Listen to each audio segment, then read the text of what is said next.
नमस्कार, मैं हूं शुभ मिश्रा और आप देख रहे हैं जोहार झारखंड। चलिए करते हैं बुलेटिन की शुरुआत। जामताड़ा में पुलिस ने 3 साइबर अपराधियों को गिरफ्तार किया है। छत्तीसगढ़ और जामताड़ा पुलिस की संयुक्त कार्रवाई में साइबर शातिरों को दबोचा गया।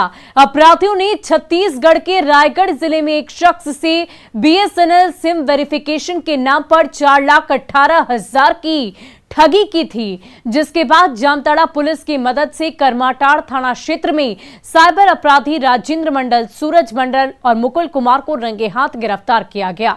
गिरफ्तार तीनों साइबर अपराधियों के पास से पुलिस ने 11 मोबाइल, 20 सिम और 20,000 से ज्यादा कैश जब्त किए।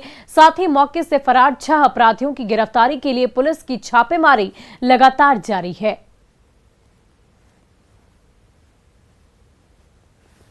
छत्तीसगढ़ राज्य के रायगढ़ जिले के पुसौर थाने का है, जिसमें प्रार्थी मिस्टर बघेल से करीबन 4,18,000 का ठगी हुआ था, ऑनलाइन फ्रॉड हुआ था। तो फिर साइबर की टीम ने जानकारी लेने के बाद पता चला कि आरोपी जामताड़ा जिले के रामपुर माधोपुर गांव में निवासरत है। तो फिर साइबर की टीम के साथ जॉइंट रेड किया गया, जिसमें 3 आरोपी मिले। उसी के आलोक में जामताड़ा साइबर टीम और छत्तीसगढ़ की जो टीम आई हुई थी, दोनों के संयुक्त छापेमारी में 3 लोग पकड़े गए। राजेंद्र मंडल और एक सूरज मंडल और मुकुल मंडल, अन्य फरार हैं, जिसको जल्द ही जो है पुलिस।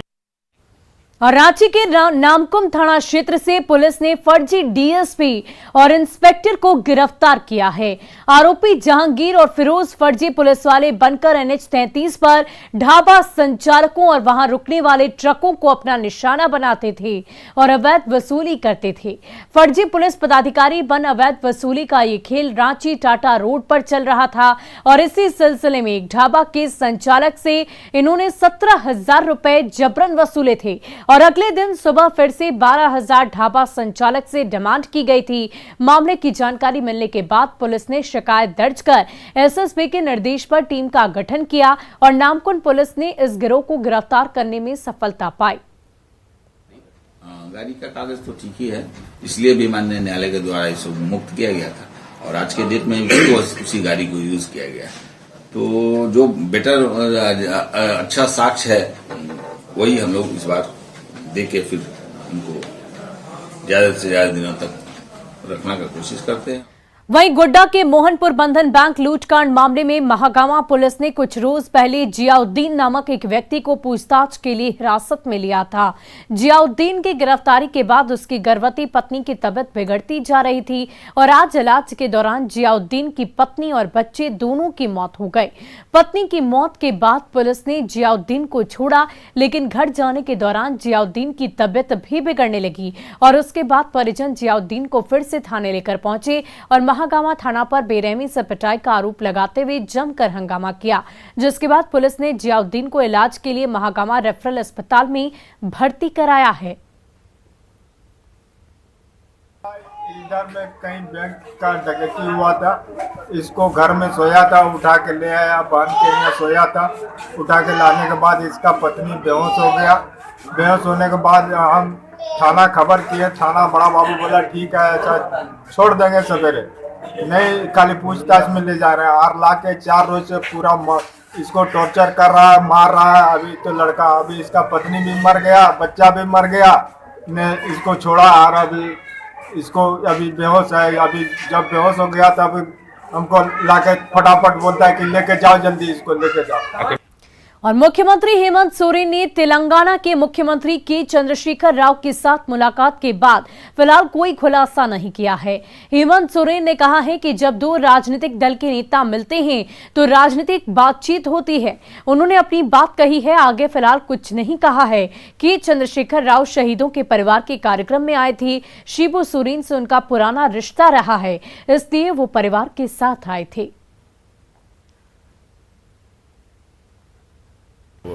झारखंड उनका आने का विषय हमने बताया कि शहीद परिवारों को उनको सम्मानित करना था और कई राज्यों में भी गए हैं। और चूंकि राजनीतिक व्यक्ति हैं, राज्य के मुख्यमंत्री हैं और स्वाभाविक रूप से राजनीतिक व्यक्ति हैं, तो राजनीतिक कुछ चर्चा तो होगी ही। कोई बातें तो होगी ही, लेकिन अभी जो भी उन्होंने बात कही है वही बात है, और जब कोई बात होगी तब बताया जाएगा। झारखंड से बाहर देखते हैं मुख्यमंत्री अपने आप को, खुद को इस नए दौर कौन? में? आप हम नए दौर में जिस तरह से चर्चाएं हो रही है, देखिए भूमिका तो हर लोगों की, आप तो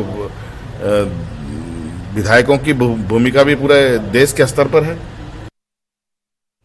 और मुख्यमंत्री हेमंत सोरेन से यूक्रेन से सुरक्षित झारखंड लौटे स्टूडेंट्स ने मुलाकात की। सभी ने यूक्रेन से सुरक्षित वापसी के लिए राज्य सरकार द्वारा किए गए प्रयास के लिए मुख्यमंत्री के प्रति आभार जताया, धन्यवाद ज्ञापन किया। मुख्यमंत्री ने कहा, सरकार यूक्रेन से राज्यवासियों की सुरक्षित वापसी का हर संभव प्रयास कर रही है और इसके लिए कंट्रोल रूम का संचालन किया जा रहा है ताकि राज्यवासियों की जानकारी प्राप्त हो सके और उनकी सुरक्षित वापसी सुनिश्चित हो सके। मुख्यमंत्री ने उनके उज्जवल भविष्य की कामना करते हुए शुभकामनाएं भी दी। वहीं यूक्रेन में फंसे छात्रों के वतन वापसी का दौर लगातार जारी है। लगातार यूक्रेन में पढ़ रहे छात्रों की वतन वापसी से परिजनों में खुशी है। नेहा और दीपक यूक्रेन से पलामू लौटे हैं और नेहा कुमार पांडे और दीपक कुमार भी यूक्रेन से पलामू लौटने के बाद बीजेपी नेताओं ने उनका स्वागत किया। बातचीत में छात्राओं ने बताया कि यूक्रेन से वापसी के दौरान तिरंगे रक्षा कवच का काम किया। छात्रों ने पीएम मोदी का आभार व्यक्त किया है।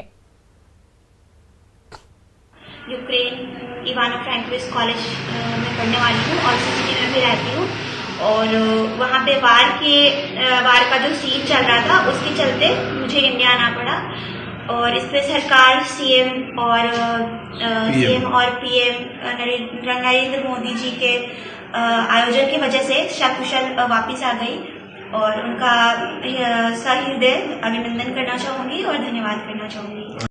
वहीं झारखंड विधानसभा के 5वें दिन सदन में बजट पर चर्चा की गई। बजट पर चर्चा के दौरान पक्ष और विपक्ष ने बजट की खूबी और उसकी कमियों को सदन में रखा। इस दौरान माननीयों में जमकर नोकझोंक हुई।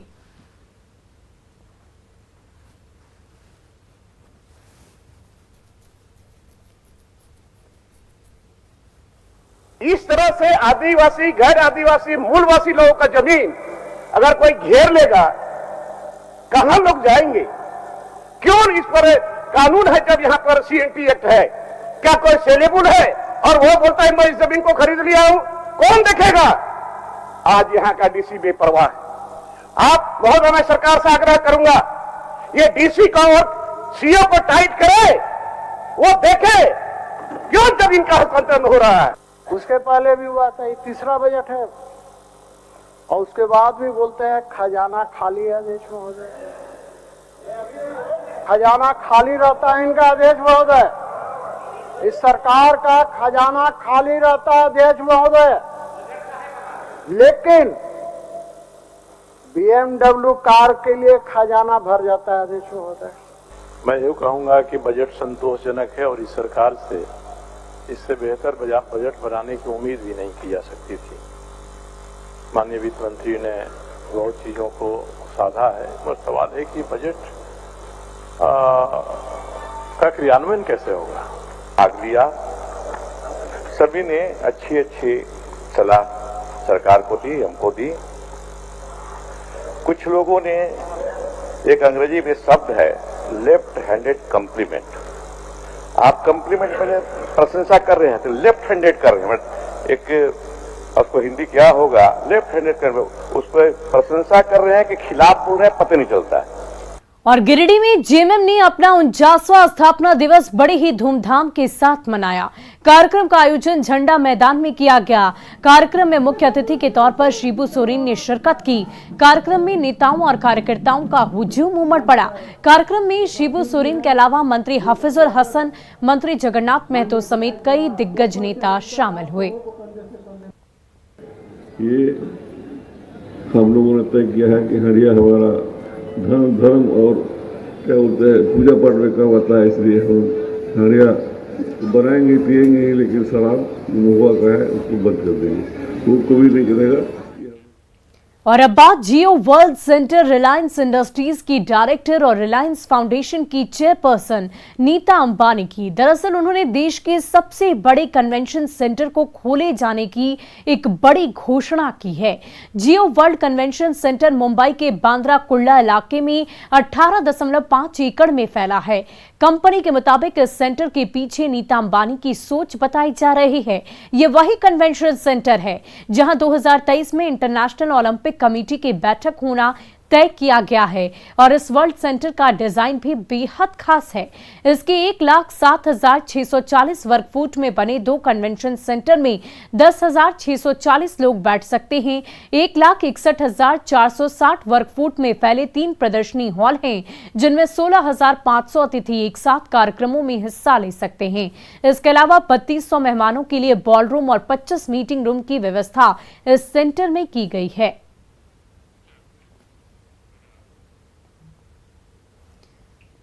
और चलिए अब जान लेते हैं कि जियो वर्ल्ड सेंटर को लेकर अपना विजन साझा करते हुए नीता अंबानी ने क्या कुछ कहा है। जियो वर्ल्ड सेंटर हमारे गौरवशाली राष्ट्र के लिए एक और उपलब्धि है। ये नए भारत की आकांक्षाओं को प्रतिबिंबित करेगा। सबसे बड़े सम्मेलनों, सांस्कृतिक कार्यक्रमों, प्रीमियर स्टेलिंग और डाइनिंग सुविधाओं से लैस जियो वर्ल्ड सेंटर को मुंबई के नए लैंडमार्क के रूप में देखा जाएगा।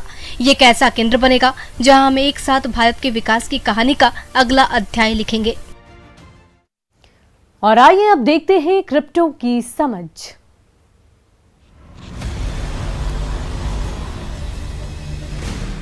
ज़ेडपे and news 18 network present crypto की समझ।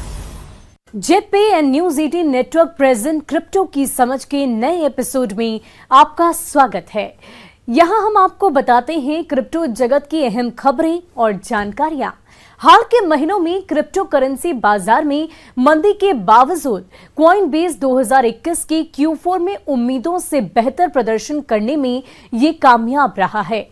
Q4 में $1.94 बिलियन के रेवेन्यू का प्रेडिक्शन किया गया था, लेकिन कॉइनबेस ने बेहतरीन प्रदर्शन करते हुए $2.5 बिलियन कमा लिया। कंपनी के अनुमानित अर्निंग्स पर शेयर $1.85 से बढ़कर $3.32 हो गए। नेट इनकम भी दोगुनी हो गई। कंपनी ने अपने रिपोर्ट में कहा है कि 2021 कॉइनबेस और क्रिप्टो करेंसी इकोनॉमी के लिए एक उल्लेखनीय साल था। हमारा बिजनेस सिर्फ 2 साल में काफी ज्यादा मजबूत हुआ। हजारों एम्प्लॉय हमारे साथ जुड़े हैं, यूजर्स की संख्या भी लाखों के पार पहुंच गई और हमारी बैलेंस शीट अब ज्यादा मजबूत हो गई है। हम मैसिव इंडस्ट्री ग्रोथ के लॉन्ग टर्म तक जारी रहने की उम्मीद करते हैं, जो हमारी 2022 की इन्वेस्टमेंट प्लान्स को दर्शाता है। डॉगकॉइन को फाउंडर ने मीम कॉइन्स पर निशाना साधा। डॉगकॉइन के को फाउंडर बिली मार्कस ने पिछले हफ्ते मीम कॉइन शिलर्स की आलोचना करते हुए कहा कि वो उन प्रोजेक्ट्स को नापसंद करते हैं जो मीम या कम्युनिटी के बारे में ना होकर अमीर बनने की कोशिश करें, लोगों द्वारा अमीर बनने की कोशिश कर रहे लोगों के लिए बनाई गई है। उन्होंने ट्विटर पर कहा है कि सटायर अच्छे हैं, चुटकुली मजाकिया हैं, लेकिन इसकी आड़ में स्पैम एडवर्टाइजिंग, प्रोजेक्ट्स को लेकर झूठे वादे, उनमें शामिल लोगों की गलत जानकारी देना, स्पैम की तरफ लोगों का रुझान बढ़े, ये कोशिश करना, ये सब एंटरटेनमेंट नहीं है। मार्कस ने विशेष रूप से बाइनेंस स्मार्ट चेन टोकन्स को हाईलाइट करते हुए कहा कि ये इंटरनेट को हर तरह से बदतर बना रहा है। उन्होंने स्पैमर्स को टारगेट करते हुए कहा कि वे अपने संदिग्ध क्रिप्टो विज्ञापनों के साथ सोशल मीडिया प्लेटफॉर्म पर बाढ़ ला रहे हैं। गोल्डमैन सैक्स के एग्जीक्यूटिव ने थामा कॉइनबेस का हाथ, कहा ये कि क्रिप्टो से जुड़ने का सही समय। गोल्डमैन सैक्स का एक एग्जीक्यूटिव ग्लोबल इन्वेस्टमेंट बैंक में 16 साल के अनुभव के बाद अब कॉइनबेस ज्वाइन कर रहा है। अपने स्विच पर उन्होंने कहा कि यह क्रिप्टो अर्थव्यवस्था को अपनाने का समय है। उन्होंने इस डिजिटल इवोल्यूशन के नेक्स्ट स्टेज में शामिल होने का once in a life time opportunity बताया। रॉगर बैलेट ग्लोबल मार्केट्स के मैनेजिंग डायरेक्टर और ग्लोबल को हेड थे। उन्हें लगता है कि अब गोल्डमैन सैक्स के अपने अनुभव को नेक्स्ट जनरेशन क्रिप्टो इकोनॉमी को मजबूत बनाने में इस्तेमाल करने का वक्त है। कॉइनबेस एक Nasdaq listed crypto currency exchange operator है। कंपनी ने कहा कि उसके प्लेटफॉर्म पर वेरीफाइड यूजर्स की संख्या बढ़कर 79 मिलियन हो गई है। वहीं पिछले साल के आखिर में मंथली ट्रांजैक्टिंग यूजर्स की संख्या 11.4 मिलियन तक पहुंच गई है। तो क्रिप्टो की समझ के आज के एपिसोड में फिलहाल इतना ही। अगले हफ्ते कुछ और खबरों और जानकारियों के साथ आपसे जुड़ेंगे। Till then take care, bye bye.